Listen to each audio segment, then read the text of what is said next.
ஒரு மனிதன். அவனுக்கு வாழ்க்கையில் எல்லாம் இருந்தது, ஆனால் மனநிறைவு மட்டும் இல்லை.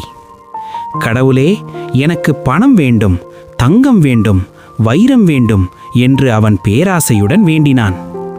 அந்த நொடியில் ஒளி பரவியது. கடவுள் அவன் முன் தோன்றினார். உனக்கு என்ன வேண்டும் என்றார். அவன் மீண்டும் சொன்னான், செல்வம், உலகிலேயே பெரிய செல்வம். கடவுள் சுட்டு விரலை நீட்டினார். பீரோ தங்கமாக மாறியது. மேசை தங்கமானது. அறை முழுவதும் பொன்னின் ஒளி. ஆனால் அவன் சிரிக்கவில்லை.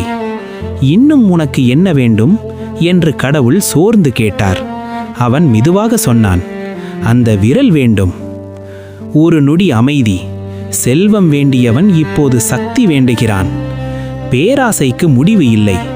மனநிறைவேதான் உண்மையான செல்வம்.